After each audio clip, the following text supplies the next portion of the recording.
everyone, and a warm welcome back to our marketing research series. If you're new here or haven't already done so, hit that like button, subscribe, and ring the notification bell to keep up with all our insightful episodes. Today, we're diving deep into the fascinating world of experimental research. Think of it as the ultimate detective tool in the world of research.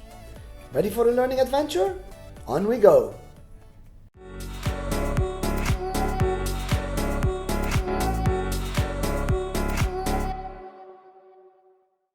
So, let's start with the basics. What exactly is experimental research? Imagine being a chef tweaking a recipe.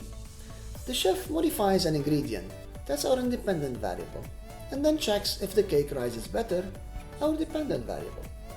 All the while ensuring that other factors like oven temperature remain consistent.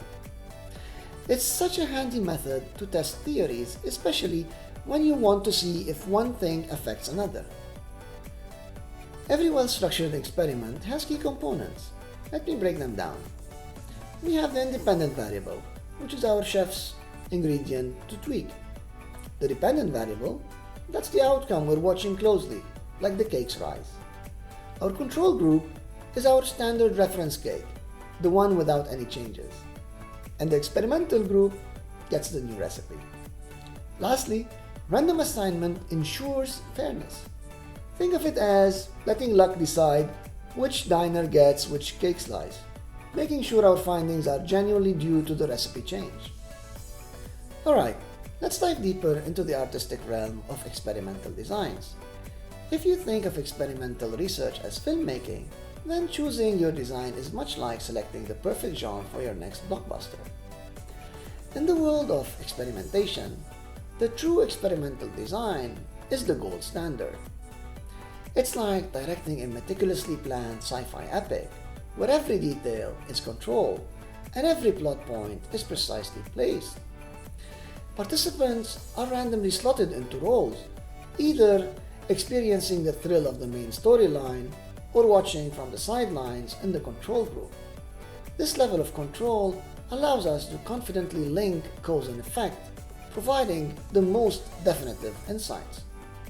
But sometimes, the world doesn't grant us the luxury of full control. That's when we turn to the quasi-experimental design. Picture it as improv comedy. We've got a general direction and structure, but we don't get to pick and choose our actors randomly. While it doesn't have the precision of our sci-fi saga, it's still systematic and can give us valuable insights. Just remember, without a strict choreography, there might be some unexpected plot twists along the way. Now, if we're looking for a more free-form, exploratory style, we might lean into the pre-experimental design. It's akin to shooting a documentary on the fly, capturing events as they happen without much orchestration. We're gathering initial insights, seeing what's out there, but without a script or a set cast. Many variables can shape the story's direction.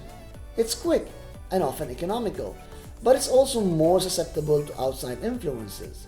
So as you embark on your experimental journey, remember to choose your design like you'd pick a film genre.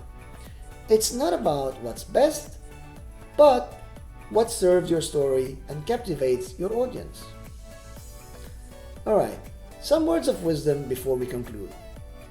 Have a crystal clear goal from the get-go.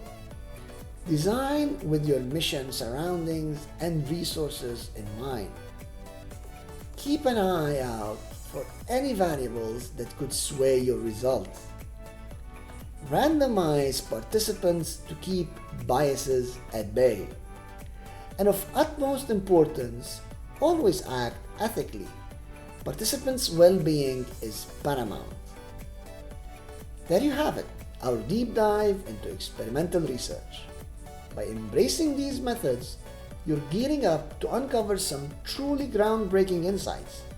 Before we part, if this episode added value to your day, don't forget to like, subscribe, and hit that notification bell to stay updated.